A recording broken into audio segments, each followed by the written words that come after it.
welcome to week 4, folks. It is just after 2 o'clock on Sunday the 28th. The Ravens and Chiefs will kick off from Kansas City in just over 2 hours from now at Arrowhead, where one of these two teams, seen not all that long ago as the elite of the elites of the AFC, will fall to 1-3 by tonight going into week 5. There is a lot at stake. We all know the statistics. We all know just how the magnitude of this game works, and we know where things stand right now for the state of this Ravens defense and overall team as a whole entering week 4. So glad you can be with me. I'm Bobby Trosset. As always, this is where I bring you Baltimore sports and beyond. If you could on the way in, please like the video, subscribe to the channel, hit that notification bell, and consider throwing yourself in for potential entry.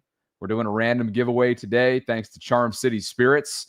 Go visit the link that I have included as a pinned comment in the live chat right now if you want to, again, throw yourself in the running for a couple different things courtesy of Charm City Spirits. You can see over my right shoulder right here, you've got the in honor of the 30th anniversary celebration that's continued here throughout this season. You've got the straight bourbon whiskey. You've got the limited edition vodka. Charm City Spirits kind enough to do a giveaway for today's pregame show. If you want to enter yourself in, leave a comment in the live chat with the hashtag BobbyB. Go follow them on Instagram, which I have directly included in the show notes right now, or I should say in the live chat. It's Charm City Spirits on Instagram, and make sure you're subscribed. I will randomly give away both of those coming up later on.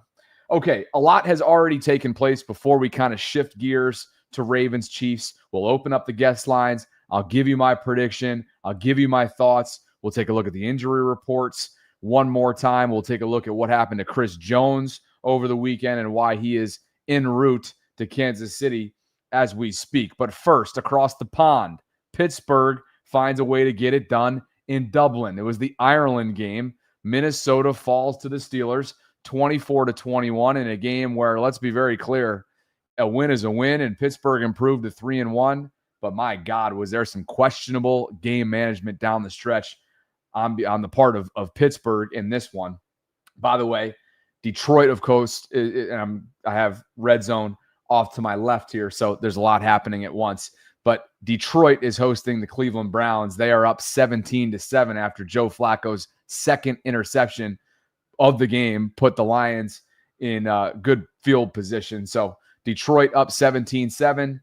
Steelers already took care of business earlier today, courtesy of the ground game, really, and hanging on by a thread thanks to some defensive efforts from the Steelers earlier today in Dublin. So Pittsburgh improves to 3-1. Cleveland hanging on for dear life in Detroit early on in that one. One thing to watch when it comes to the AFC and way things are shaping up so far through the early part of this season, I'm watching the Giants-Chargers game, not just because Jackson Dart, I think, has them playing with a spark and with a fire under their ass, with Russell Wilson, of course, having been benched this past week. But Joe Alt on the Chargers side of things was carted off, their star tackle. He is a young player for them, and having already lost Rashawn Slater, this is something to watch for the Los Angeles Chargers, who've been playing some really good football under Jim Harbaugh and Justin Herbert so far. So, again, this is what we're following right now. Cleveland in a battle right now that's seemingly early on being totally controlled by the Detroit Lions. Joe Alt, big loss potentially for the Los Angeles Chargers, who will have a say in this whole AFC hierarchy. We're gearing up, of course, for this 4:25 kickoff at Arrowhead, and the Steelers already took care of business over the pond in Dublin. Okay, the state of the Ravens leading into this game is, let's be clear, it is gut check time for this defense. I don't know how else to say it. It is gut check time. They are depleted, they are thin, and they are reeling right now, are the Ravens through 3 weeks. They rank 32nd league-wide. They're averaging over 415 yards per game, meaning that's what they're surrendering on average through the first 3 weeks. Granted, yes, it's a small sample size, and yes, the degree of difficulty when it comes to strength of schedule should be discussed. Buffalo, of course, week 1. You get a little bit of a lesser opponent, at least offensively speaking, in week 2 against the Browns. And we all know what happened on Monday night and what kind of threat the Detroit Lions offense presents, and really what they did in all 3 phases to take care of business on Monday Night Football. Scoring defense, they're 31st. They're giving up 32 flat points per game. John Harbaugh, Zach Orr asked about the state of this run defense throughout the course of this week leading into week 4. Here's how they tried to make sense of it at the podium. Okay, we'll be fine. There's a lot of real simple things that we didn't do very well at times. You know, we'll have the same play really against the same defense 2 different times, and one time it's no game because we're pretty much exactly where we're supposed to be, and another time we're not where we're supposed to be. And I think part of it's just trying to do too much sometimes. I mean, sometimes we try to do more than our job, and that's not really required, you know. So that's playing with a little more just calmness and belief in the whole structure and the 10 guys around you. Then also tackling in the back end. You know, that's the other thing. It's like those runs, they shouldn't go to what they did. I mean, those runs should be tackled, 8-10 yards if they break through the line, and we'll be focusing on that as well. As for Zach Orr, a similar question was posed to him. Of us not doing our job, man. So we got to play better. We got to coach better. It wasn't one particular person, one particular group. It was guys we were misstep or slow step in certain areas on certain plays. And when you go against a good team, and especially good running backs like that, good offensive line, they're going to make you pay. And they did that. So was it more of a scheme? And more about just losses in general from ZO earlier this week. Foremost, every loss, man. Every loss, and every time we don't go out there and we feel like we don't play up to our standards, it's heartbreaking to me. Like I've always, since I was younger, my mom always told me you never take losses well, and I still don't. But I understand now as I get older, you got to move forward. So no, I mean the loss definitely stung Monday night into Tuesday morning. But like I said, it's a week-to-week league. I've been around. I understand that you got to move forward and you got to put that behind you. And as far as blocking out distractions, a lot of stuff that you guys are telling me, I had no idea about because I'm not on social media. I'm like just blocked off from all the noise out there, man. And that's good. I think that when you can do that and you don't listen to, you can really focus in on what's important and what you got to get done. Because, if you listen to that and you pay attention to that, it can definitely affect you with your job and just in your regular life. So I just block out the noise, man, focusing on football. That's what we talk about here, and just focusing on getting better. Former NFL QB Cam Newton had a lot to say at the end of this week, meaning on Friday on First Take, courtesy of ESPN. And I think a lot of you agreed with these sentiments. Who are the Ravens through 3 weeks? Have cushion, right? When you compare the two, it's the conference that they're in, or the division that they're in, rather. And yes, the Chargers are looking damn good, but more or less the Broncos are too. Like, understand the loss that they had, or they've been very competitive in every single game that they've played. Totally true. You don't take, the Browns' offense as serious as their defense. Obviously, they have the number 1 defense now. You don't really know what you're going to get with Pittsburgh. So the Ravens can very well lose, not to say that they will or are, but they're in a better situation for longevity, for success in this league. But one thing that I would say about the Ravens, matter of fact, let's get personal. Will the real Baltimore Ravens please stand up? And while you're standing, please understand this. My challenge to you, can you play 60 minutes, not 58? We've seen what you did with 48. We've seen 60 minutes of good football that we know the paper says that you're supposed to play. It's been a sense of utopia, a fantasy, or something that you just say like, yo, they are supposed to be crushing every single team. And when are they going to put it together? It's a fumble. It's bad defense, bad communication. It's this, it's that, it's that, it's this. But figure it out. Will the real Baltimore Ravens please stand up? Cam Newton pleading with this organization, with the personnel, every aspect of this team. What I think we all are. Will the real Baltimore Ravens stand up? Mina Kimes, friend of the show, I can now say that. She came on within the last week or so. Noted that last year, the Ravens defense was second league-wide in rushing success rate. So far, they're 32nd. And as she concludes, if there's one thing from the first 3 weeks that's cause for concern, that's it. And you see their rankings defensively. Again, it is nothing to write home about. 32nd ranked overall, 30th against the run. Guys, they're giving up 149 yards per game, including 220 plus from the two-headed monster that is Montgomery and Gibbs on Monday night against the Lions. They're 31st against the pass, 31st in scoring, 24th on third down, 21st in fourth down, and 28th inside the 20s. And again, it's a game where they were marked for missing 20 tackles. 20 missed tackles. That is not the pride. That is not the excellence of a storied defense.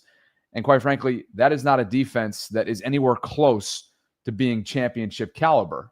Kyle Hamilton, as many of you have already listened to, had this to say earlier in the week, not just about the fan base, but about his defensive coordinator and the overall state of where things are right now through 3 weeks on his side of the football. Every week in this league, and didn't do a good job last week, but we got another week this week in a big game, and it's a big opportunity for us. So sky's not falling, so we'll be all right. And I think we just need to attack this game. No, I don't think we need to change anything. I just think we need to do stuff better. Philosophy doesn't change. It's just a matter of guys getting the job done, and I think we'll do a better job of that this week. You know, we're doing all the right things. It's just when game time comes, we need to put on tape. So I don't know. I feel like we've given ourselves the hardest path these past couple of years, and but we ended up in a good spot last year. So I feel like if we get it corrected even sooner this year, we'll be in a better spot. I don't think last game is who we are, and I think it hurts a little more when you come out like that and it's uncharacteristic, and it's not a communication thing. It's not like you messed up in the back end or got the front set the wrong way. It's just a matter of not being in the right spots and not winning one-on-ones, and that's everybody included. So it's up to us to do that on a weekly basis, and you can't take it for granted. It's a week-to-week league, and you're getting best in the world every single week, so you got to reinvent yourself, but also keep things the same. Whatever criticism he's getting, I don't know. I feel like sometimes Ravens fans can be a little spoiled, just like the amount of success that this franchise has had. We lose 5 games and the world's about to end. I think on Zach, it's unfair to put all the blame on him when there's 11 guys out there on the field that are playing their hearts off, and he's put us in the right positions. It's just a matter of us doing the right stuff, and that's where I feel like the critiques of Zach or whatever coaches are unfair, because he can't go out there and play for us. And as much as he'd want to, he can't. So it's up to us to go out and get the job done. So it's not a Zach thing. It's not a coaching thing on the defensive side of the ball. It's just players got to get the stuff right. In coaching terms, he's mature beyond his years. I mean, and as a person too. But I mean, he's only been in it as a coach for, I don't know when he retired, but maybe 8-9 years. And he's been a position coach for most of those years. And to assume a position of Ravens defensive coordinator comes with a lot of responsibility, and I think he's handled it tremendously with grace, and I think he separates and protects us for the most part. He comes in the room, it's not like he's pointing fingers. It's, I could have y'all in a better spot here, there, whatever it may be, and I think that kind of trickles down throughout the whole room, because there's no hostility within it. That goes for the whole defense, and I think having a leader like that, you gain respect. Rookies come in seeing that, realize the standard, and we've been through the fire last year, and we're going through it right now. So I don't think it's anything. I feel like Z always said the same thing. We're 1-2, we're not where we want to be, but it's a long year, and it's 14 more games, and hopefully we're looking back on our 1-2 start. Like, I can't believe everybody's making such a big deal about it. So props to him, just getting the defense in the right spot mentally to go out and attack physically. A long-winded clip from this past week that I compiled of Kyle Hamilton's comments, and I think we've at this point exhausted all the dialogue and conversation I think that's warranted in response to the spoiled fans comment. So why don't we just focus in on the here and now, and that is where this defense is about 2 hours out from kickoff in Kansas City. Okay, Nnamdi Madubuike, as we learned on Friday, has been ruled out for the second consecutive week. And then just yesterday, as I went live on, the the Ravens announced officially that Nnamdi will be placed on injury reserve alongside fellow defensive running mate up front, Broderick Washington. So both of these players will be down for at least the next 4 weeks. The corresponding moves made by the Ravens included, as you see on the screen, they've signed Brent Urban, longtime defensive end, to the 53-man roster. And after 3 game day activations, the first 3 weeks, they've actually added Zaire Mitchell-Payton, the undrafted rookie tight end, to the active 53-man roster. So those are your 2 signings that have actually been brought up from the practice squad to the Ravens 53-man roster. Had they not done that with Mitchell-Payton, he would have been subject to waivers because all you get is 3 activations when you're on the practice squad before you end up being subject again to potential claims. As for practice squad game day call-ups, okay, defensive tackle CJ Okoye, he was on the practice squad. He spent the summer in Baltimore, showed some flashes throughout preseason camp. He will be activated today, as will the newest addition, Josh Tupou, who spent some time in Baltimore in 2023. So, again, it is depleted. It is thin. It is bare bones right now for Zach Orr's defense. But that is where they stand overall as a unit. Not to mention, you've got a bunch of rookies that are contributing right now who are sipping from the fire hose, one on each level of this defense. Mike Green up front, Teddy Buchanan in the middle, and Malachi Starks on the back end. You have a combination of unavailability right now when it comes to injuries like Nnamdi's, like Kyle Van Noy's. By the way, while we're on the topic of KVN and other players who are literally right now on the field in Kansas City going through pregame workouts, let me just pass along a few notes from Jeff Zaribek, my co-host on The Collective, a Tuesday night show that we just launched last month. Here's what's going on with Isaiah Likely. He's catching passes right now as we speak from tight ends coach George Godsey. Jeff says this has been the game they've been circling for a while for Isaiah's return. Ian Rappaport earlier this morning noting that he is likely to make his season debut today. Rap Sheet says Baltimore wants him to work out beforehand, which is what he's doing right now to make sure he's comfortable. But the plan is for him to go. So again, he appears to be ready to go. As for Kyle Van Noy, he has been listed as questionable with that hamstring. Jeff is noting that in his pregame workout, he does not appear to be limited.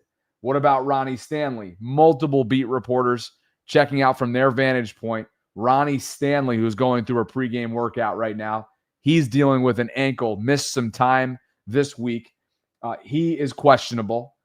And right now he's doing some mobility work with 3 members of the team's athletic training staff that are looking on. He clearly does not look 100%, but he's being put through the paces pregame. That would be a big deal. And if Ronnie Stanley can't go, expect Joseph Noteboom, to be your starting left tackle. I can't imagine they would slide Roger Rosengarten down to the left from his right tackle duties. But that's where things stand right now, overall availability-wise. What about on the other side of the football? Chris Jones, the game wrecker himself, while he hasn't been in prime mode so far this season through 3 weeks, he is still Chris Jones. He has given the Ravens fits in the past, and he is certainly capable of doing that to this offensive line, particularly without potentially Ronnie Stanley. Now, here's the latest with Chris Jones. He was added to the injury report over the weekend with a non-injury designation. Why? Well, as of earlier today, he was in Mississippi attending his Aunt Don's funeral and will be flying back to Kansas City probably as we speak right now, if he hasn't already, to make it in time for this Ravens game. So Chris Jones will be good to go. He talked about the threat that is Lamar Jackson and Derrick Henry in Baltimore's backfield. You see on film, fast, explosive. Any play in the game, he can change the dynamic of it. So, with him, it's always tough to play against Lamar and the Baltimore Ravens. Stopping Lamar is one thing, trying to contain him is another. And over the years, you look how prolific as a passer he's become. I think he's completing 70% of his passes, which I think he should have won MVP last year. Have so much respect for him. Derrick Henry is the same as Lamar. Changed the dynamic of the game at any point in the game. You got to make sure that not only one person, when he has the ball, not only one person bringing him down. And just in the spirit of real-time chat here, right down the road from where I am in St. Petersburg, or I guess technically right up the road, Chase McLaughlin for Tampa Bay just converted from 65 yards out. Now, they're getting clapped right now by Philadelphia, and it's really hot down here in South Florida today. But Chase McLaughlin just converted from 65 yards out. Justin Tucker's 66-yard field goal from Detroit, the game winner as time expired, still safe for the time being, but I wonder if that gets broken at some point this season. Again, Tampa Bay's Chase McLaughlin converting from 65 yards out. Philadelphia, though, in the driver's seat on that game on Fox, just up the road from where I am right now. More from Chris Jones. Make sure we crowding around him, grabbing him, clawing him, whatever we got to do to get him down, man. I mean, you can take it both ways. You know, it's not often Lamar is easily sacked 7 times, you know. When I heard that stat line, I was like, well, that's crazy. Because the Ravens mostly run the ball, but Lamar can pass the ball too. So, you know, it's the dynamic of the game. I guess they went down and try to get back in the game and throwing the ball. So I get it. It happens. It's not often, but it happens. You know, Derrick Henry is one of the best running backs in the league, fumbles or not. And I think that's new territory for him. Because you look over the years, he's not a big fumbler. So I'm quite sure he's, you know, working on it this week and the next few weeks to make sure he has the ball high and tight. But it's also as an opportunity for us to somebody grab him first. Well, 2 people grab him first, and let's try to get the ball. Game wrecker for Kansas City, Chris Jones. Again, he was added to the injury report late this weekend yesterday. He's just at his aunt's funeral. He will be available for this game, and that means obviously the Ravens are going to have to account for big number 95 there. And again, as much as they are gearing up for the game wrecker in his own right that Derrick Henry has been since he came into the league with the Tennessee Titans, it's been an uncharacteristic start to this season from a ball security standpoint for Derrick. He has fumbled the football once each game so far, and 2 of them have been backbreaking that the Ravens have endured and not been able to overcome. We saw it in Buffalo, and we saw it on Monday night against the Lions. It's something that clearly is affecting him. He spoke about it this week as any pro would, right? Derrick always facing the music, which you appreciate. Here is Derrick. Let me make sure I have this clip available for you because I just appreciated his willingness to face the music, hold himself accountable, and ultimately make a promise, really vowed to get this fixed. Mad at myself. I'm my worst critic, so, you know, I don't try to harp on it too much. You know, I talk to my family, the people that, you know, I get advice from, my teammates, lean on them, but at the same time, it's a problem that got to get fixed. So, you know, I'm working on it. I'm working as hard as I can, you know, to, you know, let this issue be resolved. And, you know, it's tough right now, just the consecutive weeks, back to back, which is crazy. That's why y'all saw me in distraught, because I was just like, can't believe this happened for a 3rd time. But just got to go back to work and, you know, push forward. Even though it's hard, can't nobody fix it but yourself. So, you know, I gotta accept it like a man. Everything that comes with it, you know, I accept, because it's my responsibility to take care of the ball for this organization. Maybe it's just something God want to put me through, and you know, maybe it's testing my faith right now, and just gotta keep believing and keep working. Like I told my family the other day, you know. Those tables turn, and you know, I just ain't turn my way, but when they do, I'll be ready. It's just tough because, like, you know, the situation that, you know, is how it's happening. You know, they got Buffalo and Cleveland, by the grace of God, we recovered that, but it was early in the game. And then, you know, that one happened late in the game, and, you know, critical situation. So just a situation that is happening, and it's just like, I feel like I'm letting my teammates down, which I don't want to do. And, you know, everybody knows it's not happening on purpose, but it's a problem that got to get fixed. And I'm going to go out there and work every day to make sure that the problem is resolved. But at the same time, it's still tough because, you know, it was just 2 days ago. You know, definitely, you know, as a running back, going to hold the ball high and tight. You know, it's embarrassing me to be talking about this because I'm having this issue, but you know, you got to hold the ball high and tight, keep away from the defense, keep away from the defender. So you keep the ball, and you know, we have a thing we call Raven Call around here to, you know, have another arm around it to keep it protected and keep from defense from getting to it. And you know, I just got to keep doing that in practice and let it transition to the game. But just know I'm working, and it's rough right now, but it's gonna come back around. I promise you. It's the epitome of professionalism there for King Henry, who has certainly acted exactly that and like exactly how he handled that press conference all throughout his career. He is a pro's pro. I expect him to get this done, get it fixed. 3 fumbles with 3 games, knowing that over 650 plus touches in 23 and 24, he had 3 fumbles and over 650 touches. Yeah, they come in bunches from time to time. Hopefully it's a fluke. Hopefully for Derrick and this Ravens offense, it is a simple outlier. Guys, only 3 entries so far. We're almost 30 minutes into this program. Only 3 entries so far. Hit the hashtag and leave a comment with the hashtag BobbyB if you want to be entered in for a free giveaway courtesy of my friends at Charm City Spirits in honor, of course, of the Ravens' 30-year anniversary celebration. It's pretty simple, and here's what's up for grabs. One, this is how you, well, let me tell you what's up for grabs first before I remind you what the instructions are. These right here are up for grabs. Charm City Spirits is partnering up with the Ravens, and as you see here, in honor of the 30th anniversary celebration that's continued on for the last couple weeks since they celebrated against the Browns, they are giving away 1 limited edition vodka bottle, as you see here, and 1 limited edition straight bourbon whiskey bottle, both of which, by the way, are over my right shoulder. You can't see it in the camera shot right now, but I think I've showed you guys and told you about it in recent days. So if you'd like to be entered into our giveaway, we will randomly pick a winner through the StreamYard tool coming up later on in the program. If you'd like to be eligible, click the link that I have included as a pinned comment in the live chat. That'll bring you to the Instagram page, Charm City Spirits. All you have to do is follow them. After that, subscribe to the Bobby Baltimore channel if you don't already, and make sure you leave a comment with the hashtag BobbyB.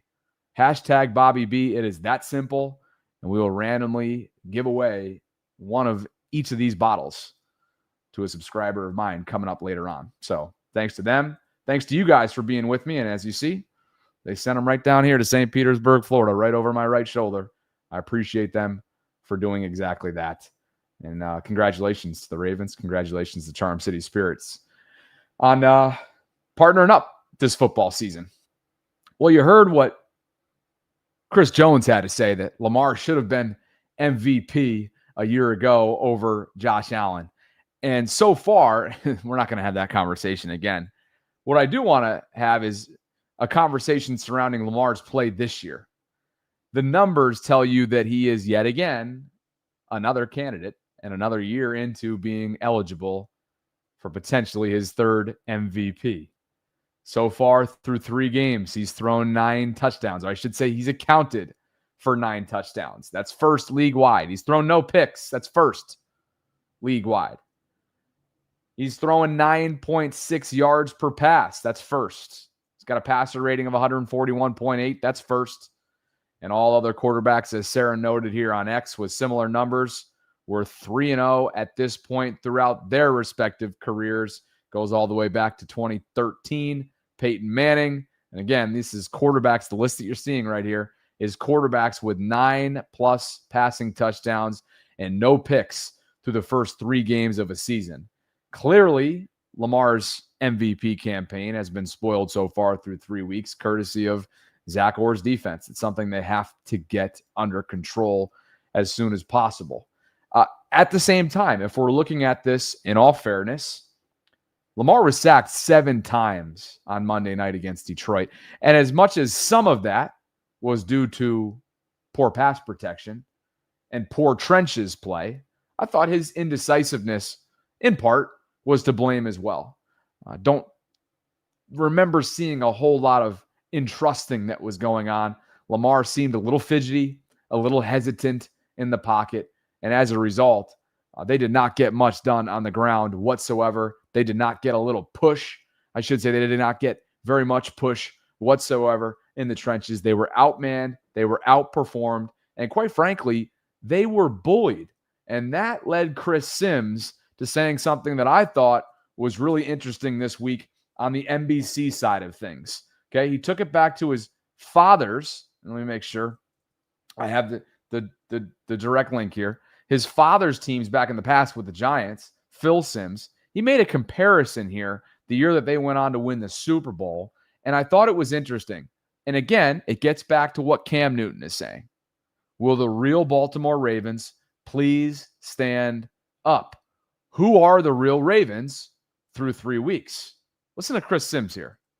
If I had a baseline statement to make that to me was the hallmark of the game, where I was just like, wow, it is clearly that the Baltimore Ravens got bullied on their home field, right? Like big time, and to the point to where I don't mean to say this in a disrespectful way, but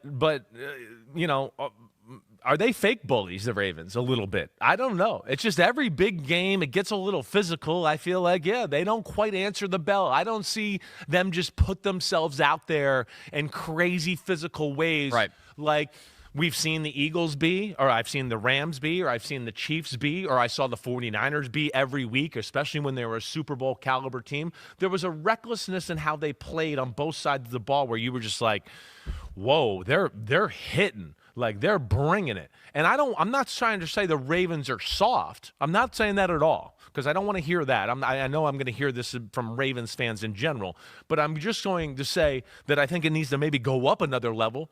Like I can remember a lot of times in NFL history, and I'll take my dad, for instance, 1985, the year before they win the Super Bowl in 86, they played the Bears in the divisional playoff game.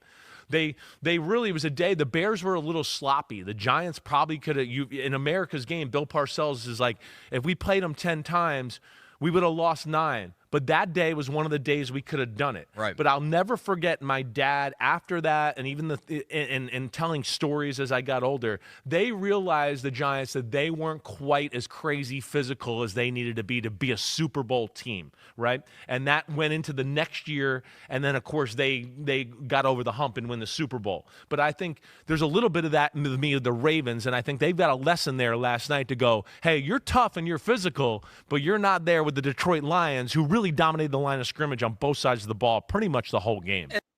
Chris was careful with his wording there, right? I think some of you in the Twitter space have him thinking otherwise. Chris has drawn the ire of many of you in the past with some of his comments, particularly given the OTAs sessions that Lamar has missed over the years. But first of all, Tracy Wolfson providing some real-time coverage here on Chris Jones, who again is making his way back from Mississippi, where he attended his aunt's funeral. Okay. He has an hour. What is this now? 45 to an hour minute flight. Is that what's going on? 45 minutes to 1 hour flight. He's taking off from Mississippi now. So this was tweeted out less than 10 minutes ago. He will have an escort to the stadium, which should take about 15 minutes. He's expected to be a little late for warmups, but should be good to go for the game. It's a quick turnaround and definitely an emotional few days for Jones. Wow, this is quite something that he literally attended his aunt's funeral today in Mississippi and is still going to, at least if all goes well for Chris, make kickoff in time, which is under 2 hours from right now. So that'll be something to watch in terms of the energy levels that Chris Jones has and just how in tune he is with the game. We've seen this before when it comes to death, when it comes to emotional moments.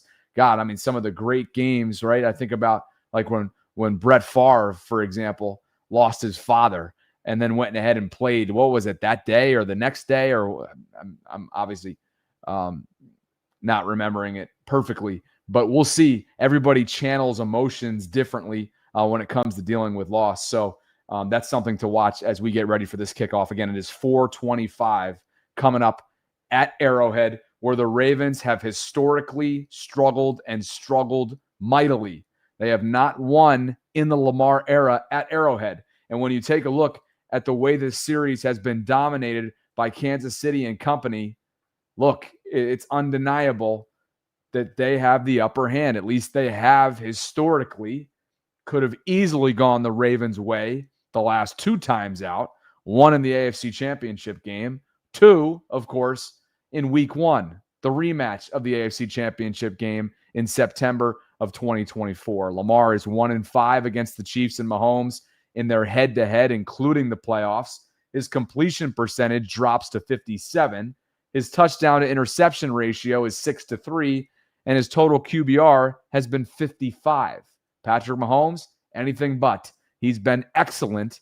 Here he is talking about earlier this week what he watched on film based on what the Ravens did against Detroit Monday night. We want to be balanced. I mean, I think every team in the NFL does, and I thought this last week we did a better job of running the ball, and I thought the offensive line did a good job of doing the run blocking together and the chemistry building between them. And I know that you saw Monday night at the Ravens, but they're a prideful group, man. I don't think they're going to be very happy with the film, and they're going to come out with the mentality of stopping the run. So it'll be a great test for us. And so it'll be able to go up there and be able to run the football and then be able to pass off of it will be important to us. Stay balanced and go up against a team that's going to be as hungry as we are. So it'll be a great football game this weekend. He talked about stopping the run. Can the Ravens effectively, given the current state of this defensive front, can they effectively stop the run to put their offense in a position where they're not playing in this pressure-loaded type of reality where there's a razor-thin margin for error? You take a look what they've done so far through 3 weeks. I'm talking about from a Kansas City perspective on the ground. Patrick Mahomes is their leading rusher, guys. It's been a slow start to the season for Isaiah Pacheco, who wants to get downhill, who wants to run through you or around you. He's got great lateral quickness. He is a violent runner for Kansas City. It's been a slow start for him, just 92 yards total on the ground so far this season. That's average in terms of per carry, just under 4 at 3.7. He's gotten 25 carries. So again, Mahomes is the leading rusher right now with 125 yards for 6.9 yards per carry and 18 total so far. Look, this is quite frankly a game where you got to get everything you possibly can out of a front that is undermanned, that is beaten up right now, and that is searching for answers. No Nnamdi Madubuike today. No Broderick Washington. Both of those players are on injury reserve and will be unavailable for the next 4 weeks, at least. After that, Travis Jones is listed as questionable. He's dealing with a knee. He's the type of player that commands the presence, right, of typically a double team type strategy on the opposing team's offensive side of the ball, right? They want to take Travis Jones out of the game. Big number 98. He's a run stuffer specialist. He is somebody that while he did not grade out well whatsoever against the Detroit Lions, they desperately need him. And I don't know how much he's going to realistically be able to give them. Today, the Ravens will be calling on players like Brent Urban, who they've called up from the practice squad. He is now signed to the 53-man roster, as is Zaire Mitchell-Payton on the opposite side of the football. We don't know what Pat Ricard's status will be, the inactives, by the way, so we can learn what the status is and what the plan is and whether or not he'll be making his season debut. I'm talking about Isaiah Likely. We should know that in a short while here. But the Ravens are going to need to dig deep up front defensively. I'm looking at Travis Jones. I'm looking at Brent Urban. I'm looking at the rookie in Aeneas Peebles, who should get plenty of reps and opportunities today.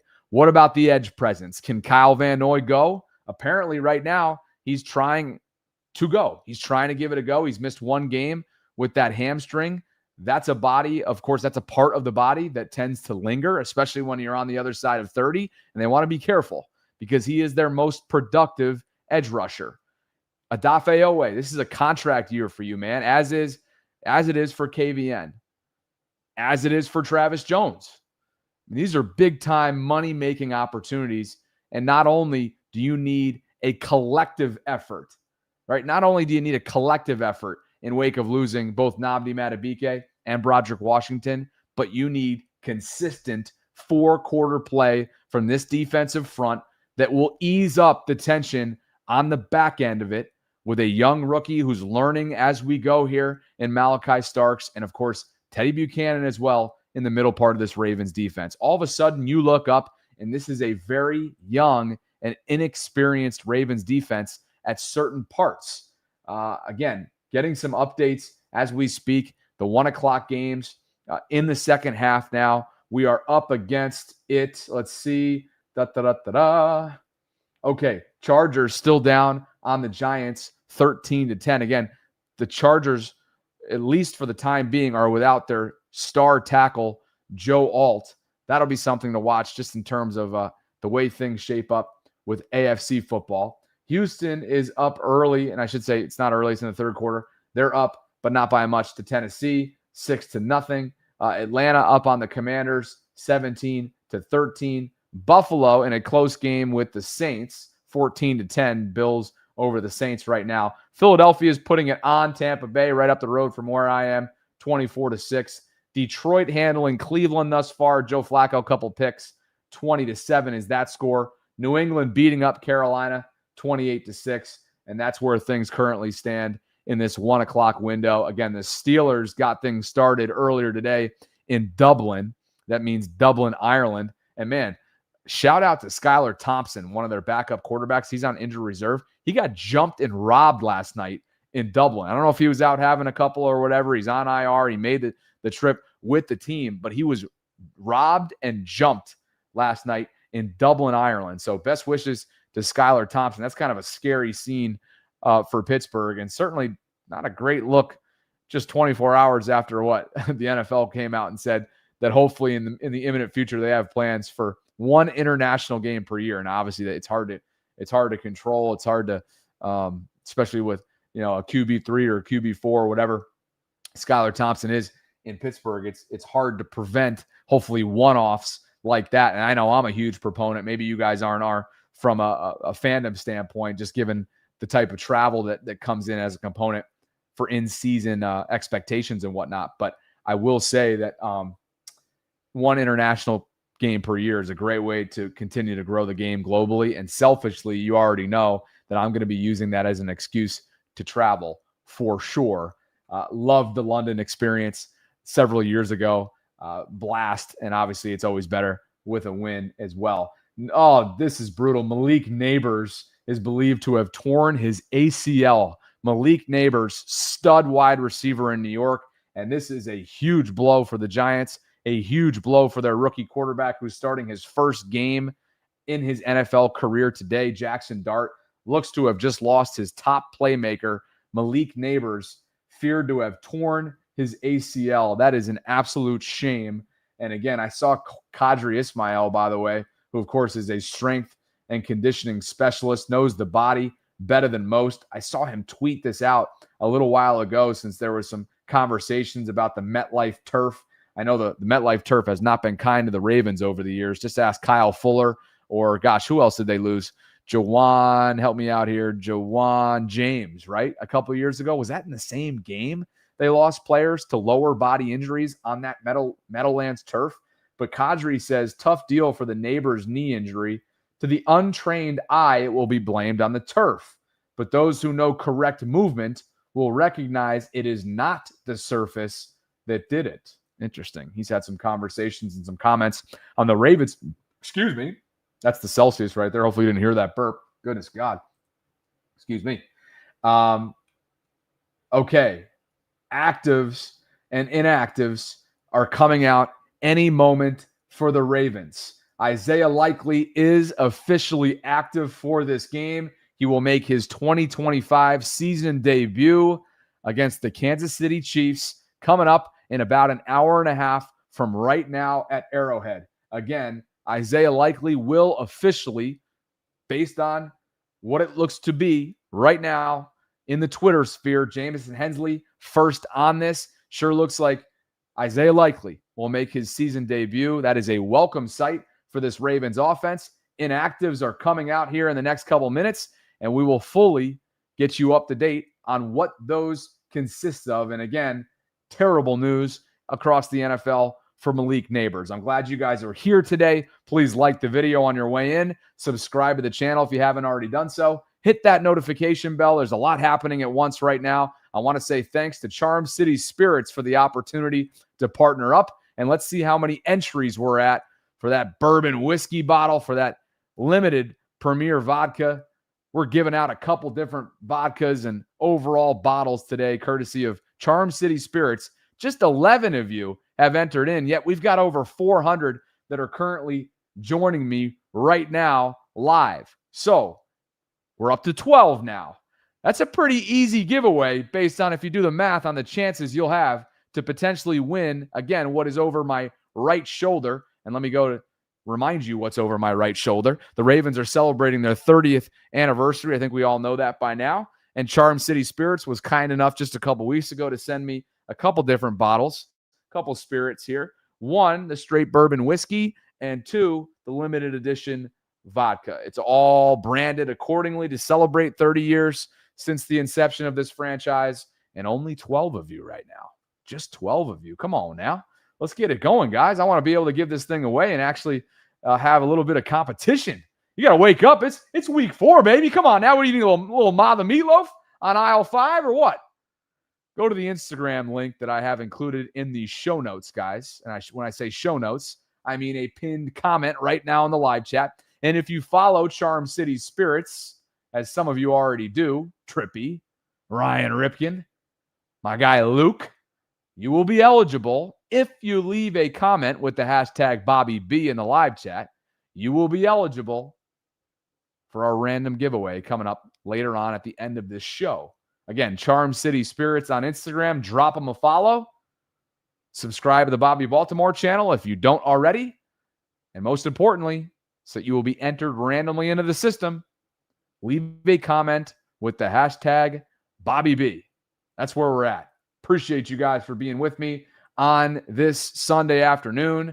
Giants still lead the Chargers 13-10. I see some of you are updating me on Joe Alt and the fact that he's been ruled out for the rest of this game. Thank you for the update there. I hadn't seen that, but it's just because I'm multitasking at the moment. Everywhere else across the league, let's just take a close look. Again, Cleveland getting beat thoroughly right now. Joe Flacco's thrown a couple picks in Detroit. Lions trying to make it a couple in a row off a short week, of course, too, on Monday night. So they have a commanding lead right now in the third quarter over Cleveland, 20-7. With a loss, the Browns would drop, of course, to 1-3. That's what the Ravens and Chiefs, both of these teams, are looking to avoid today in Kansas City. Bills hanging on to a 4-point lead in Buffalo over the Saints, 14-10. Falcons up on the Commanders. Again, no Jaden Daniels in that game. Michael Penix playing some good football for Atlanta, 24-13. Falcons lead in the third. Patriots putting a whooping right now on the Panthers, 35-6. And right up the road, as I keep saying, the Eagles taking care of business in the third over the Buccaneers, 24-6. Texans lead the Titans 6-0 right now in Houston. Texans are looking for their first win of the season. Okay. Yes, Brandon, they do ship. They will ship those bottles, as Brandon asks in the live chat. They will ship those bottles to my winner coming up later today. Again, just 15 entries so far. Read the instructions that are on that bottom ticker. I also have instructions as a pinned comment in the live chat. Let's continue to talk about this game. We are an hour and 25 minutes away from kickoff in Kansas City. Again, Isaiah Likely will be active. So hopefully more 12 personnel for this Ravens offense that's got to get the ball out of Lamar's hands. I watched a great breakdown today on Sunday NFL Countdown by Alex Smith, former NFL quarterback, and he took a look at some of the sacks that Lamar himself took, okay? Now, look, you got to credit what Detroit did really well. They had a plan and a damn good one that was executed. The inactives just dropped, so we'll go get these right now for instant reaction. Okay, you're not going to like a couple of these names on this list at first glance, but we'll go instant reaction right now to the Ravens inactives that was just dropped. Again, Isaiah Likely set to make his season debut for the Ravens today. And here is the inactives list. I'll tell you more about the Alex Smith conversation in just a bit. Ravens inactives have dropped. Jair Alexander, for the third straight game, will not be active. He is a healthy scratch. He continues to deal with the ramp-up period. He is, what, 6 months? A little over 6 months removed from that PCL procedure that he sustained and underwent at the end of his tenure. He didn't know it at the time, but in Green Bay. So since week 1, we have not seen Jair Alexander, and I think that is absolutely the right decision made by the Ravens. Reuben Lowry, the undrafted rookie, free safety, he will be inactive today, as will Keaton Mitchell. And I know you guys have a lot to say about the Keaton Mitchell deactivation. He has been a healthy scratch behind Rasheen Ali for 4 consecutive weeks to start off this season. Number 34 will not be available. Ronnie Stanley, by the way, let me just pause. Ronnie Stanley, not only is Isaiah Likely active, but Ronnie Stanley, too, is active. That's a big deal for the left-hand side, of course, of Baltimore's offensive line and Lamar Jackson's blind spot. So Travis Jones is at the bottom of this list, and I don't think that we should wait any longer. I can't go in chronological order, or at least in terms of the list, the way this thing is listed out. Travis Jones being down is a big deal, and now it kind of makes sense why they added Brent Urban to this 53-man roster. The Ravens are thinner than thin up front. I fully expect them to have major issues when it comes to their run defense up against Isaiah Pacheco, even with the slow start that he's been on so far this season.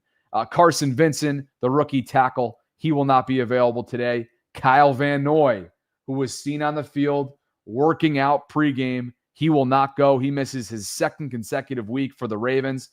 And again, Pat Ricard, his season debut, will have to wait another week. That calf continues to linger. Not a lot of clarity on his situation whatsoever. So again, what sticks out the most, guys? It's not Keaton Mitchell. I'm sorry. In their estimation, Rasheen Ali, whether you like it or not, it's a special teams decision. And there are much, much greater issues right now within the confines of this overall team, and specifically the defense. No Travis Jones, no Kyle Van Noy, no Nnamdi Madubuike, no Broderick Washington. Okay? They are without their entire starting interior defensive line. This is going to be a major, major test and an uphill battle for Zach Orr's defense. They're going to be leaning on young players up front. They're going to be leaning on practice squad players who have been called up, and they're going to be leaning on 2 players, again, that were just signed to the 53-man roster on both sides of the football. With no Pat Ricard, they'll continue to use Zaire Mitchell-Payton, even with Isaiah Likely returning, because Zaire has taken on some of Pat Ricard's fullback duties within the confines of Todd Monken's offense, and they will absolutely be leaning on the services of Brent Urban, CJ Okoye, Aeneas Peebles, so on and so forth. So those are your inactives right now. John Jenkins should be mentioned in that conversation. He's going to be playing some nose tackle duties. Josh Tupou was just called up from the practice squad. So again, a lot of names, a lot of no names, if you will, at least to folks that are outside of Baltimore, that are going to be trying to prove to the outside world today that they do have names, and they are going to have to do so early and often against this Kansas City Chiefs offense that's been very pedestrian so far through 3 weeks, but is very capable of being anything but pedestrian against a Ravens defense that has been susceptible to the run. Tom Votto with some super chats that are coming in. Let's get to a few of your reactions. Again, to the inactives that just dropped. Isaiah Likely will make his season debut today. And let's open up the guest lines as well, because I'm sure you guys have some thoughts on this. We're all instantly reacting together. No Nnamdi Madubuike, no Broderick Washington. Both players have been designated to injured reserve. They will be unavailable for the next 4 weeks. No Travis Jones, who just could not get over that knee injury. They are banged up right now, and banged up are they ever. Tom says our entire starting defensive line is out. How in the world, Bobby, can we realistically win? Tom, they got a guy named Lamar Jackson on the other side of the football. There is always a chance as long as Lamar is healthy, and that he is. Again, Ronnie Stanley also going to play alongside Isaiah Likely. No Pat Ricard, no Keaton Mitchell. Ravens are going to need everything they can get out of the offensive side of the football, knowing that Kansas City is going to get theirs at some point, barring something unforeseen coming up at Arrowhead. Tom also writes, what's the point of keeping Mitchell if we're not going to use his explosive speed? Why not trade him? I don't get it. A lot of people are acting confused and or surprised by this designation when really we all saw it coming if you follow Todd Monken's commentary from earlier on in the offseason. He straight up said it's going to be difficult given the way that they're built offensively to get Keaton Mitchell touches. I'm not saying that's the right decision. I'm saying that's where they have him evaluated right now, behind Rasheen Ali from a special teams perspective. As for the Chiefs, they are pretty darn healthy. Xavier Worthy is back in this lineup. Rashee Rice continues to serve his suspension. He will not be available for Patrick Mahomes and company. This is where they stand right now. And ultimately, they're going to have to be standing tall offensively on a day like today. I have the Ravens falling to the Chiefs tonight, as I did before all these inactives came out and all these decisions from a game day perspective were made, 30-24. Taking your predictions in the live chat. The guest lines are open if you want to share a thought with me as we push our way towards an hour out from kickoff in Kansas City. Steve Spagnuolo on what he's seen so far from Lamar Jackson this year. Thing that we always see, a dynamic quarterback with a lot of talent around him and a team that can run the football. They when they're really good, and they have been all year long, they can dictate the game by being two-dimensional the whole game. And you have to worry about it on every snap. It doesn't matter what the down and distance is. They'll run it when you're supposed to throw it and throw it when you're supposed to run it, and they got guys that can do it. Surprised Detroit was able to sack him with career-high 7 times. Anything you can use from them? Well, what just stood out to me just watching the game on TV was how relentless Detroit was. The effort that their pass rushers put in, I thought was really, really good, and they found ways to, eventually get them on the ground, which is not easy to do. Steve Spagnuolo, man, he and the Chiefs have played Lamar Jackson and company very tough over the years, and you get the sense that it's going to be very tough today with the odds stacked against the Ravens. Several key defensive members and really the entire interior front down, inactive, and or not available today at Arrowhead. Jair Alexander, a third straight game where he's a healthy scratch. Ruben Lowry on the outside looking in today, undrafted rookie. Keaton Mitchell for the 4th consecutive week, not active today. Pat Ricard continues to deal with his calf. Kyle Van Noy with the hamstring was seen on the field pregame working out. They won't test him today. Carson Vincent, the rookie tackle, is yet to play this year. And Travis Jones, the stud run stuffer specialist himself, dealing with a knee. He was unavailable towards the end of crunch time on Monday night. It's a short week. There's a couple games at home looming for the Ravens prior to their early bye week. In week 7, is it? Perhaps this is a decision based on the future big picture for Travis Jones and company. Charles Omenihu, stud defender for the Kansas City Chiefs, talked about going up against Lamar and Derrick Henry, something that the Chiefs defense tasked to do right now. They got to be thinking to themselves, man, if we can hold the Ravens to under their season average, which they're the number 1 scoring offense in the entire league, they got to be thinking, we got ourselves a darn good chance.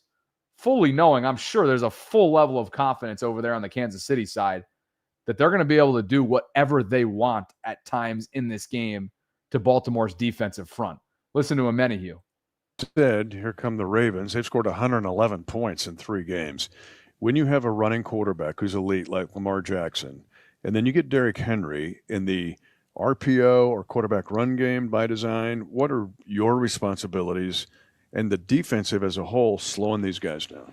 Yeah, I think with Derrick Henry, I think it starts off with just kind of cutting his legs off. I think he's a guy, once he does get going, he's tougher. But I think when you muddy up the running lanes, great running back, but it's kind of difficult for him to get going if he doesn't have a clear lane. That's kind of been his thing.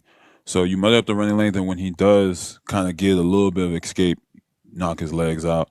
With Lamar, I think you just got to harass him, make it uncomfortable for him. I think he's another guy that you want to get to his legs because he's so just shifty up top. So you cut all that off, and I think you have a better opportunity of stopping those two. Charles Omenihu, he's going to be tasked with attempting to stop this Ravens offense that's been clicking for the most part on all cylinders. And the good news for them, again, let's focus more on some of the good news. I'm sure there's been a little bit of a negative sentiment that you probably have felt since the Inactives came down on this program. So let's shift our attention to something that is now official, and Ian Rappaport had it early on. Isaiah Likely will be active today to make his 2025 season debut. Of course, in training camp, Isaiah fractured a muscle in his foot. So had a procedure, and now in week 4, he's good to go. In comes Isaiah Likely to try and do everything that is possibly within his power to avoid a 1-3 start. Guys, I don't need to remind you of the history that's attached over the years in the National Football League when it comes to dropping 3 of the first 4 of your games. It is not good, and it is not something that the Ravens can afford given the degree of difficulty and all the AFC North games that are backloaded on this schedule. Now, you might be out there punching air saying, Bobby, the AFC North division this year ain't shit, and maybe you'll be right. But as far as I'm concerned, until the AFC North actually shows for a full season what it is, I just can't buy it yet, especially when it comes to Pittsburgh and the way they play the Ravens routinely. Now, they didn't last year in the wild card round. We all watched that. But the good news is, and my point that I'm trying to make is essentially the Ravens have one of their key gamers back, somebody who rose to the occasion the last two times, and really the last time that the Ravens played these Chiefs. Got to go back to week 1 of last year. It was a rematch of the AFC Championship game. We all remember how that ended. But Isaiah Likely made his presence felt in that game, guys. He had 9 receptions for 111 yards. He had a touchdown. He had a long of 49 on a hookup with Lamar, and he was targeted 12 times. The next closest in terms of targets was Zay Flowers with 10. This is somebody you want back in this game. This is somebody that's going to open up opportunities for Mark Andrews, who really got his 2025 off to a great start on Monday night. One of the lone bright spots off that loss to the Lions was Mark Andrews. These players are better when they're both out there together. One more security blanket at Lamar's disposal, and you get the sense they are going to need damn near perfect offensive football to have a chance today at Arrowhead. What are your predictions? Let me know in the live chat. Andy Reid talking about what he's seen so far and perhaps buttering up John Harbaugh's defensive coordinator, Zach Orr. He's a good one, so defensive coordinator. And he brings guys from all over when needed, and at the same time they play good sound defense on top of that. They've got good players. I'm sure he'll have some change-ups from what he did with us last time, which is, we'll just have to adjust to it. So. But he does a nice job with that defense. He's got a lot of flexibility there with what he can do and with the players. I know you guys are shaking your head back at home, right? Thinking to yourself, oh, God, Andy, don't do it to us. Don't butter up Zach Orr. Look, let's be clear on this. That's what contending teams do. It's the opposite of how Cleveland handled its media approach a couple weeks ago as they were gearing up for the Ravens home opener and then got smacked, even though their defense played really well. What you do when you're a contender, what you've been here before, and what the Ravens do every single week is you tout your opponents. You build up your opponents, you butter them up, and then you go in and smack them in the mouth. The Ravens today, unlike Monday night, have to be the enforcer. They were not the enforcer on Monday night against Detroit. They got outgained by over 100 yards. They were susceptible to the big play. They could not, for their lives, stop the run. And I get it. It's a very talented two-headed monster in Montgomery and Gibbs. They're giving the Cleveland Browns fits today. By the way, where is that score right now? That's one to watch in Detroit. 20-10 right now. Lions up on the Browns as the fourth quarter approaches. Maybe you guys can help me out with a lot of these 1 o'clock windows that are starting to get down to the wire. What other games are worth watching? Obviously, the Chargers, I think, just when you take a look at the AFC and overall seeding, the Ravens won't play LA this year. They did last year. But they trail right now with over 5 minutes left in the third. The Giants 13-10 in Jackson Dart's first career game as a starter in this league. They just benched, of course, Russell Wilson. Houston, who the Ravens will see soon at home, they lead the Titans in the fourth quarter, 12-0. Patriots up big on the Panthers. They're going to seal that win. Buffalo hanging on 21-16 as the fourth quarter approaches in Buffalo. Bills over the Saints 21-16. So that'll be something to watch as we go here. But let's be clear. What do the Ravens need to do? They need to be the enforcer. They need to win the trenches. They did not do either one of those things consistently enough on Monday night. And quite frankly, they got beat at their own game. I think we all watched that unfold in rather shocking fashion on Monday night against the Lions. The Ravens were not particularly good on third down, and especially defending third down and defending fourth down. They let up over 200 yards on the ground. They coughed the ball up in the fourth quarter. It was a perfect storm. And if you do that in a hostile environment like it is at Arrowhead Stadium in Kansas City against a team that has the psychological warfare, right? They have that advantage. They know that throughout the Lamar era, they have had Baltimore's number. And it doesn't matter whether it's been in a gotta-have-it AFC championship game, in the regular season, whatever. They have been perfect at home. The Ravens have won, of course, one of these head-to-head matchups. You got to go back to the fall of 2021 when the Ravens beat the Chiefs that night. And Lamar, of course, somersaulted into the end zone. It was an electric atmosphere at the bank. Guys, thanks to Preston Automotive Group, I continue to drive around in the Bobby Baltimore Bronco very comfortably down here in St. Pete. By the way, there are so many. There are a ton of Broncos down here in the Florida area, and I am one of them. For those of you that are in the Baltimore area, just know that at Preston, if you're a subscriber of mine, you get access to 2 exclusive offers.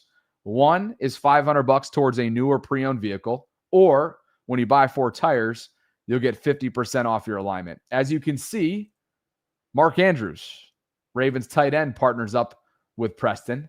And for every touchdown this year, Preston and Mark Andrews are donating $890 in honor of number 89, $890 to the Breakthrough Foundation. That's the Breakthrough Type 1 Diabetes Foundation. Obviously, that is near and dear to Mark Andrews' heart. And that money goes directly towards finding a cure all season long. Guys, we've been doing giveaways. We're doing one with Charm City Spirits, by the way, for this episode, if you haven't already figured that out. But oftentimes we work with Preston Automotive Group, and they've been kind enough to give away some Kyle Hamilton gear. So I would encourage you to go over and follow them at Preston Automotive Group on Instagram for not only information on what they have going on one of their many dealerships all throughout the DMV, but also the next time that we do a giveaway, like the Kyle Hamilton signed jersey that we just gave away, and Wildlife Wale, by the way, over on the Vault, was on the winning side of that you'll have the upper hand and get a head start into our next giveaway over on the Vault. And if you go to PrestonMotor.com/Bobby Trosset with a bunch of other hyphens and whatnot in there, you can find that in the show notes. It'll bring you to my landing page. Sandy is the site operator. So if you're in the market for a newer pre-owned vehicle, maybe you get started here. You can chat with Sandy. You can be reminded of some of the offers that are out there when you're a subscriber of mine that I just referenced. You can contact them easily by filling out this information right here. And then my favorite thing to do, or at least it was when I was in the market for a vehicle, is shopping the available inventory. And right now, as you can see, over 3,300 vehicles to shop between and sift through. You can break things down based on your preferences, price, vehicle condition, year, make, location. Look at the locations for those of you that are in the area, by the way. And you don't need to be in the DMV. They will ship to you. So wherever you are, just know they will ship to you. Ton of different locations to go and check out. Pay a visit. And if you do, let them know that I sent you. Mike, let's talk, brother. Hit me up, Mike. He wants to talk about Preston. Who wouldn't want to talk about Preston? Anybody want to call in today? The guest lines are open. Maybe there's too many. I haven't pinned that comment yet, and I will in a little bit once we actually give away our Charm City Spirits that are being given out courtesy of Charm City Spirits. But I just dropped the guest line, and if you want to share a thought, we are coming up on the hour countdown to this one from Kansas City. We've talked about the inactives. We've talked about what's at stake going into this Week 4 battle between the Ravens and Chiefs. Let's get to another super chat while we're here. Tom has sent me a third super chat on this Sunday afternoon. Hope you guys are all great from wherever you're watching today. Tom writes, Bobby, in your opinion, is Jair Alexander not playing because of his knee? Or is he not playing because he's just not good enough? He played Week 1, so I personally don't buy the injury angle. Interesting question. And I have an interesting answer for you, Tom. Let's cut to Chris Long if I have it. Chris Long, of course, is a former NFL defensive end, multi-time Super Bowl champion. And he had this to say after Week 1 when watching Jair Alexander's tape in Buffalo. Ravens are a wagon. I think one of the things I'm worried about with the Ravens defense is the corner 2 position, right? We kind of took it for granted when Jair Alexander joined up and we're like, oh, there's a fucking super team. Mm-hmm. I think there's Jair Alexander this year and then him like 3-4 years ago. There's a difference and it happens fast. He finished the night with 2 really bad reps. So again, is quick, and let me run that back real quick just in case you missed it. But this is interesting stuff from, again, a former player himself on what he's seen. And Tom, I think this answers your question in a sense, right? Because this could be a harsh reality for Jair. But listen to Chris once more. You know, Ravens are a wagon. I think one of the things I'm worried about with the Ravens defense is the corner 2 position, right? We kind of took it for granted when Jair Alexander joined up and we're like, oh, there's a fucking super team. Mm-hmm. I think there's Jair Alexander this year and then him like 3-4 years ago. There's a difference and it happens fast. He finished the night with 2 really bad reps. Yes, he did. And again, that's going back to Week 1 in Buffalo. Look, did you hear that? Is it over for Jair Alexander? There's a reason why Green Bay was sort of not willing to, bend, if you will, on the restructured contract request. And there's a reason why he was available so late in the process, meaning free agency. And there's a reason why the Ravens were able to bring him in on such a team-friendly, short-term, economical deal. Jair has been unavailable for the better part of 4 years, excluding, I think, 2 or 3 years ago as a Packer. He's somebody that tore his PCL at the end of last year, opted for surgery, and obviously at the start of training camp had his knee drained. So, Tom, is he playing because of his knee? Or I should say, is he not? Your question is he not playing because of his knee or not playing because he's just not good enough? My gut kind of pushes me towards the latter. And I don't know if we should have really expected anything different. Now, with all of that said, can he still be somebody that months down the line from now, once he does ramp himself back up, once he does get fully healthy, or at least as fully healthy as a late 20-somethings with a lot of NFL miles that's less than a year removed from a torn PCL can be, is that somebody that they'll be able to lean on? Maybe. Luckily, they're suited for life without Jair Alexander. You've got Nate Wiggins playing at a Pro Bowl caliber level. You've got Marlon Humphrey playing well inside. Yes, he had a really tough night and a tough matchup against Amon-Ra St. Brown. The double move was tough to watch on film. I think Chido Awuzie has been a bright spot. I hope TJ Tampa continues to get opportunities. So you're built to withstand the blow that is Jair Alexander not meeting expectations in terms of maybe what were lofty expectations from the jump in terms of playing time and overall role. But I do tend to lean towards, at this point in his career, him just not being at the point where the Ravens can rely on him heavily. And I don't know, to be honest with you, when you look at this from a team perspective, did they ever expect to be able to truly rely on him this year? Or was it simply a flyer that appeased Lamar Jackson, of course, their former teammates, their good friends, but also maybe an attempt to strike lightning in a bottle in a sense? If he did get healthy, if he does get healthy at some point, can he be there for them down the stretch a third of the season? I'm not going to judge and knock a guy for 30% of the snap share on week 1 in Buffalo, Sunday Night Football, your first regular season speed and opportunity since tearing your PCL. I don't want to necessarily write off the guy, but I also don't want to sit here with rose-colored glasses on, or in this case, Jair-colored glasses, and assume that he's going to be a contributor this year. It's a good question, Tom, and I think we got to watch it and watch it closely as this ramp-up period unfolds. Guys, 17 entries so far for today's giveaway, courtesy of Charm City Spirits. We've got a straight bourbon whiskey bottle over my right shoulder, and also the limited edition vodka celebrating the Ravens' 30th anniversary, of course, since they became a franchise all those years ago. And if you want to make yourself eligible for today's giveaway, which will be randomly given out prior to the end of today's live stream, you can go click on the link that I have included in the live chat as a pinned comment. That takes you to the Instagram page, Charm City Spirits. Drop them a follow, as some of you already have. Subscribe to my channel, and most importantly, leave a comment with the hashtag BobbyB, and you will be eligible, and we will ship them to you, by the way. What do you think's going on over in my DMs over here? 9+. Should I click on them? I ain't clicking on them. You guys want me to, but I ain't doing that. Not a chance. We'll see what the hell's going on over there.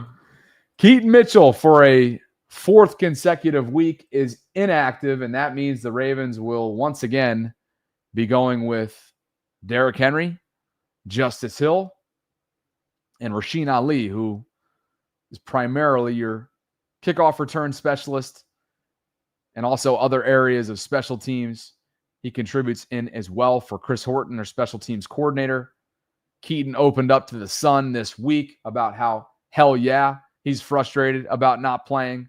John Harbaugh talked earlier this week saying, quote, "We just don't have the spot right now." Chris Horton confirmed as much when it comes to where their evaluation is from a special teams perspective. And and by the way, Keaton himself just tweeted right now. Let me go ahead and bring this up as well, because Keaton, again, clearly frustrated by this, trying to remain optimistic, just tweeted out the following a short while ago, 13 minutes to be exact. I'll bring it up on the screen here momentarily. But again, Keaton Mitchell will miss the 4th consecutive week as a healthy scratch. And again, he is remaining in good spirits, or at least he's trying to, given this tweet right here from Keaton himself just a little while ago. God's timing with the hourglass, as if to say, I'm coming at some point. Hashtag stay down. Hard pause on that one. We are under an hour out from kickoff. Keaton Mitchell will not be active. It's the 4th consecutive week that he is in such a position behind Rasheen Ali as RB3. The rest of the inactives, I think you guys have probably seen these by now, but just in case you're just tuning into the program, Jair Alexander will be a healthy scratch for the 3rd consecutive week. No Ruben Lowry, no Keaton Mitchell, as I've mentioned, no Patrick Ricard, no Kyle Van Noy, who was seen on the field pregame, no Carson Vincent, and perhaps most importantly, no Travis Jones. And that, quite frankly, guys, outside of Nnamdi Madubuike, might be the biggest loss to this entire defense. This is a guy that commands attention, draws double teams, is great against the run, and is tough as nails. No Travis Jones. That means the Ravens will be without their entire starting defensive interior line. As for the Chiefs on the offensive side of the football, Xavier Worthy returns, and I don't need to remind you guys what he did to them in week 1 last year in Kansas City. Xavier, 2 touchdowns, 1 through the air, 1 on the ground, finished with 2 catches for 47 yards, including that long of 35 week 1 last year. And he also had, again, a carry. I think that was the jet sweep, or some of that misdirection stuff. I can't remember the specific play. I should have went back and looked, but he went for 21 yards and a touchdown. Again, that was his NFL debut, by the way, and he lit the Ravens up. Look, let's be very clear. This is a middle part of the defense that has been susceptible in recent years. Underneath pass coverage has been a problem. It was when Trenton Simpson was in there, which is why he was demoted a year ago, not long after that Chiefs game.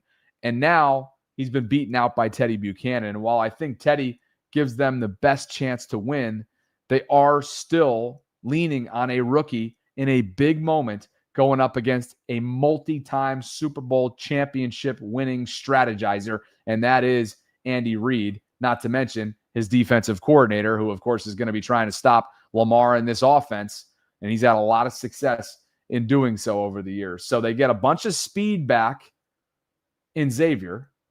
Rashee Rice continues to serve his suspension, so that will be one less issue that the Ravens have to deal with. As for the Chiefs, you already know they're going to be dealing with Lamar and company. This offense has to come in and do as much as it possibly can to give this defense a chance. George Karlaftis on Lamar and company. On 11, I can tell you that.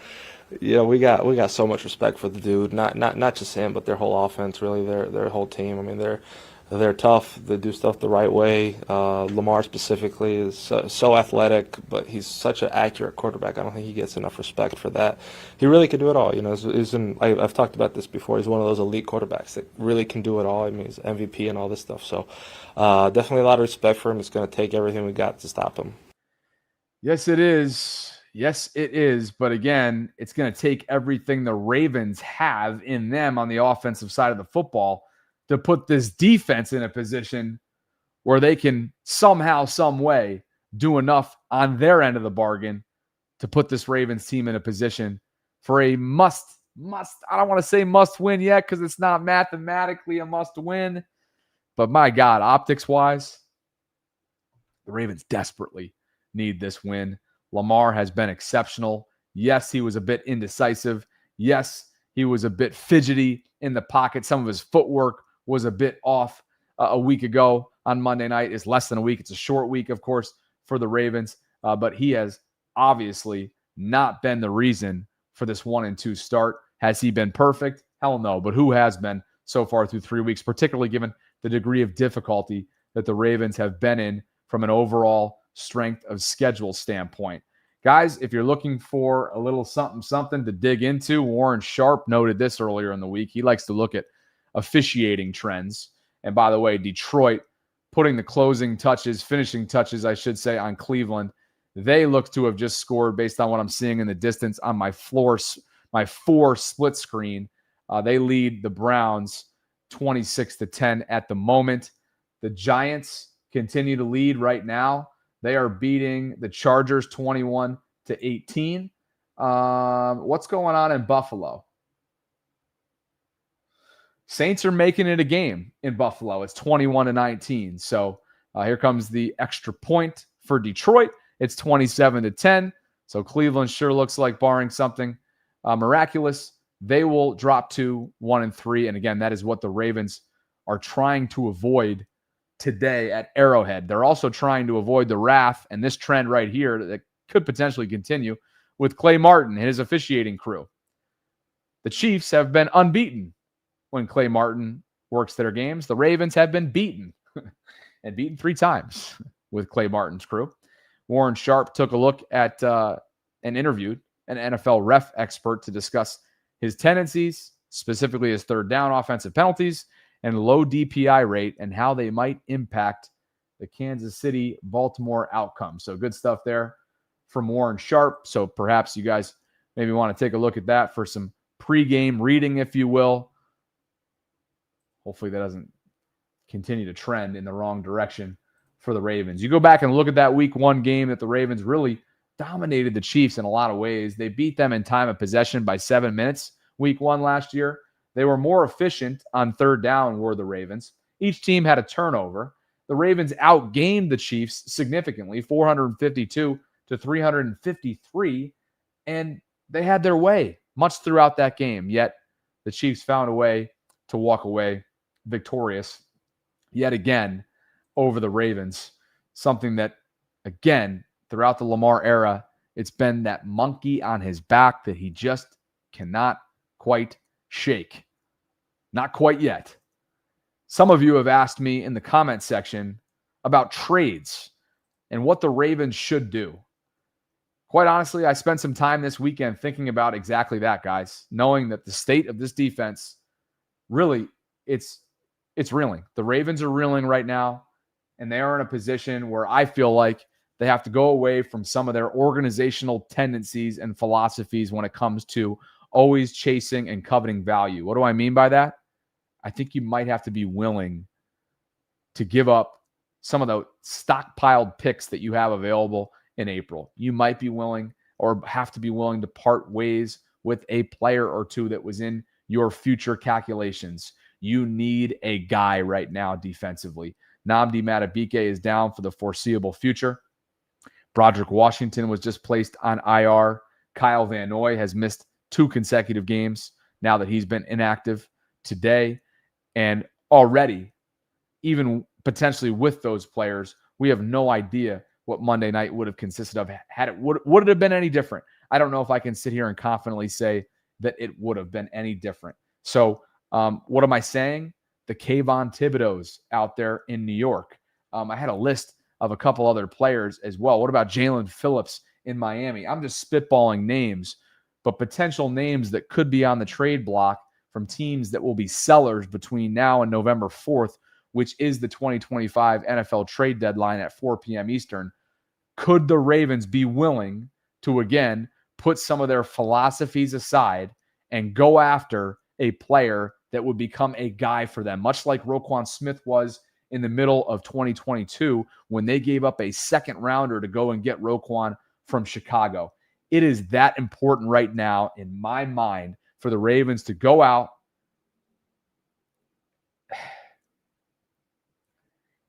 you just have to be willing to understand the magnitude of the moment and be willing to overpay, because this window of opportunity is diminishing. And the way that you're built with players in their prime, several of whom, by the way, are on expiring contracts at the end of this upcoming season, you got to act right now with a sense of urgency. And I think if I'm Eric DeCosta and I'm this Ravens front office, I'm really having some tough conversations, looking at myself in the mirror and asking myself, what would I be comfortable parting ways with? Because we need a guy in here, and we got to turn on the aggressiveness right now to go and get a player, because it is that dire of a situation that they're in right now defensively. I truly believe that. Look, and John saying, look, overpay is not the Ravens way. You're correct. It's never been the Ravens way. And I think that's why they've been able to sustain so much success. And you appreciate that, I think, whether it's from a fandom standpoint, a coverage standpoint, whatever. That's why they're universally respected around the league. That's why they've had so much stability. That's why they've had a tremendous track record of drafting outside the wide receiver position. Hopefully Zay and Bateman can have something to say about that before it's all said and done. But you guys know what I'm saying, right? Do you get the point there? You got to be willing to part ways in the short term with some of your philosophies, with the way that you covet draft picks, and a slew of them going into April of 2026. And you got to go get a guy. It is that important right now to strip some of those tendencies, some of those organizational philosophies, and give your defense and Zach Orr a chance of turning this thing around. You have a tandem in the backfield that perhaps is the best 1-2 punch in the history of this league.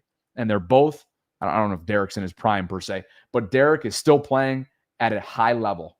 Obviously, the ball security thing, hopefully a fluke, has been an issue for them.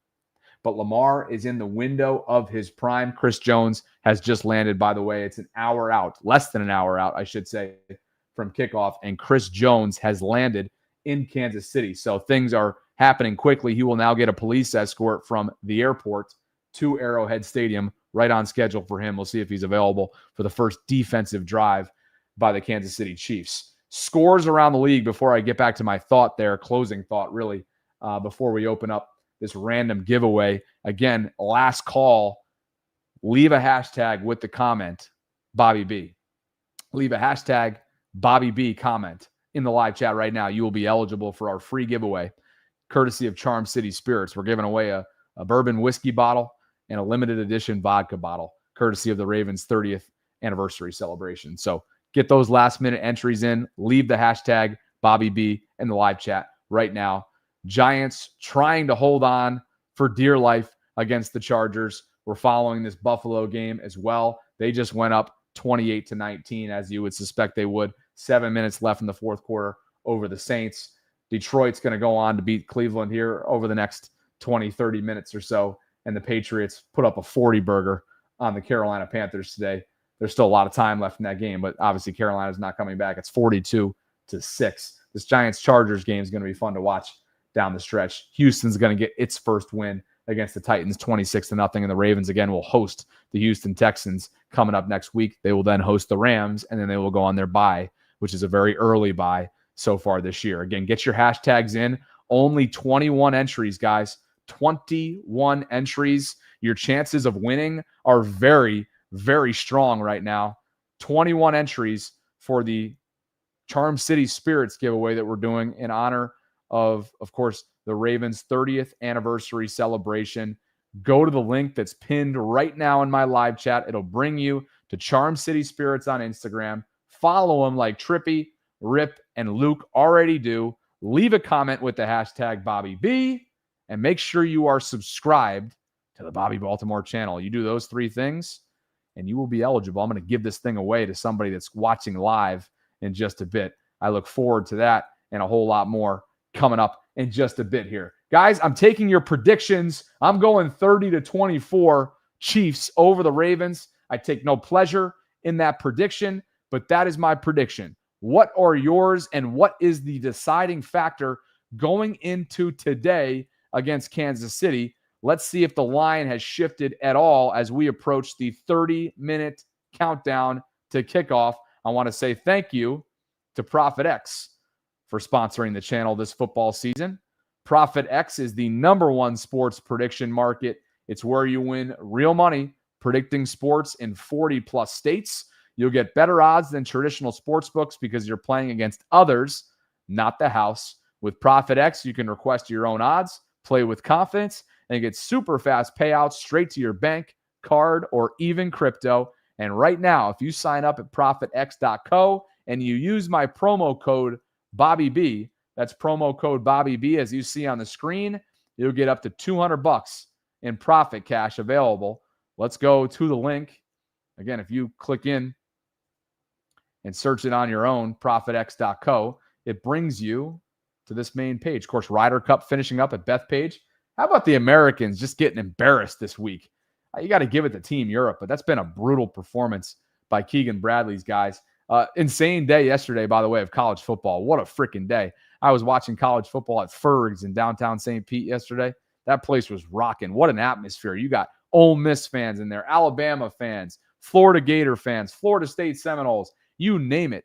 LSU Tigers. The place was nuts. How about that Tigers chant, by the way? I don't think I can say that on YouTube. So, okay. Where are we at with the 425 line? Let's go. Oh, there's a bunch of live props, live plays, money lines, totals, you name it. This is a lot of fun once the games actually begin. But this has not moved at all in a couple days now. The Ravens are still 2.5-point favorites on the road at Arrowhead, where they have never won throughout the Lamar Jackson era. The over-under has moved and skyrocketed to 48.5. You can take a look at different first half props and player props from a touchdown scoring standpoint as well. Who could be the first to score a touchdown? Will Travis Kelce, as he's had so much success doing over the years, find the end zone against the Ravens?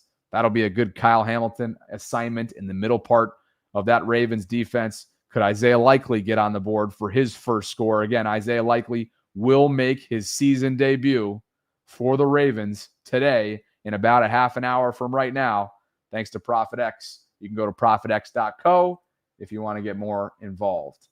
Derrick Henry, as Jeff Zaribek noted a short while ago, does not appear to be wearing his trademark arm sleeves in warmups.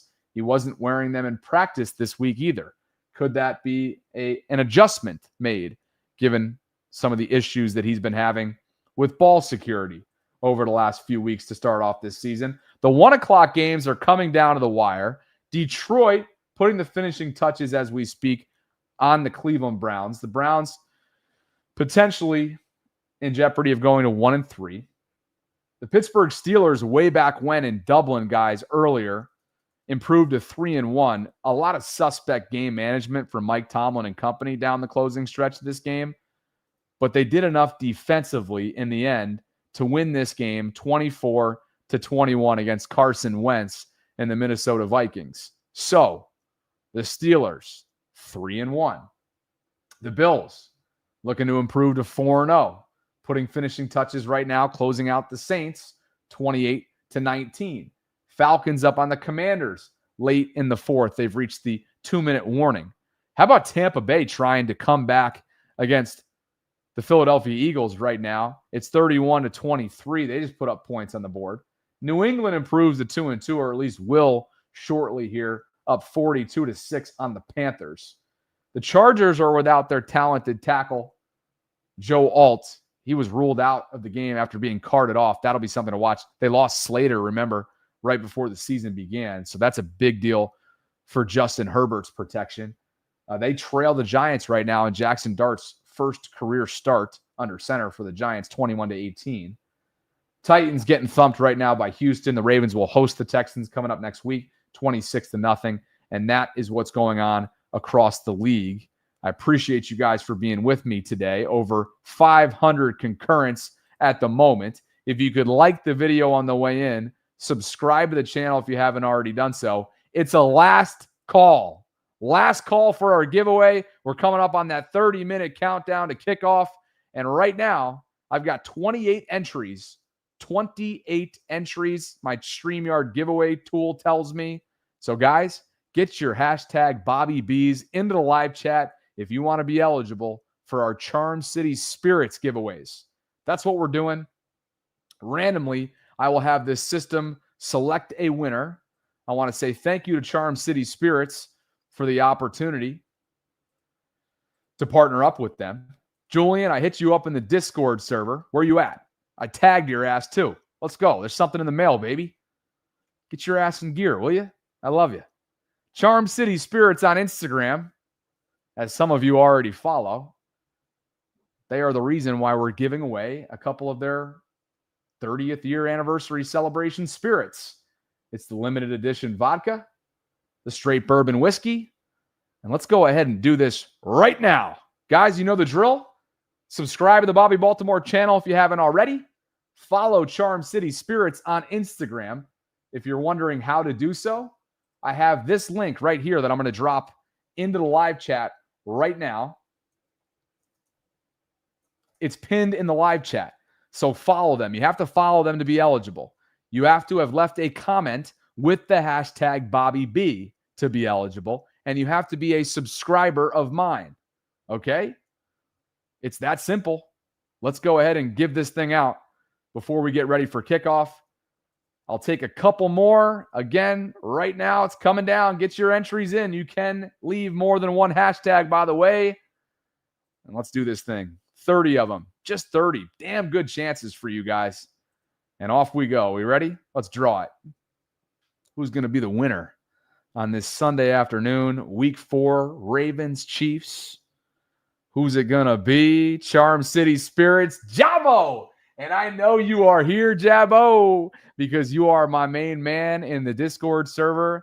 And I've already seen you mixing it up in the live chat today. Congratulations to Jabo, one of my longtime subscribers. It's Jabbo. He's the winner. I know he is subscribed. Jabbo, make sure you go follow Charm City Spirits if you don't already. Mike, you can take your rigged comment and shove it up your ass. We will continue to do giveaways as always, guys. Jabbo, please email me. I will email you, or I should say I will tag you with my personal email. We're not going to do it on the vault. It's rftrosset at, I'm just going to drop it in here right now. rftrosset@gmail.com.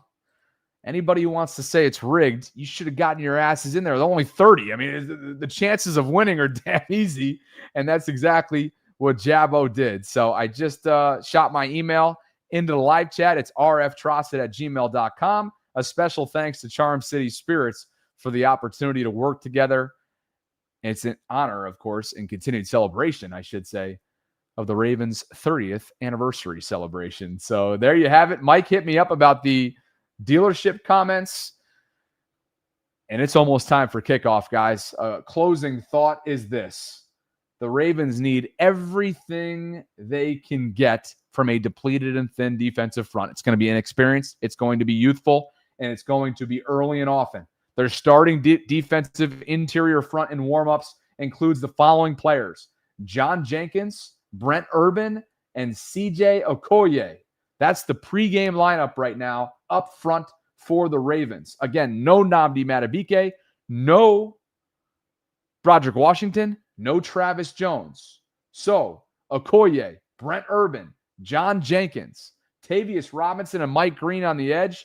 They are going to need all the youth they can in the world to make this what would be an upset. Vegas doesn't think so, but this, for my money, this would be an upset today if a depleted defensive line and a depleted overall Ravens team can get it done in a hostile environment where they have never won throughout the Lamar Jackson era. They've only beat the Chiefs head-to-head once.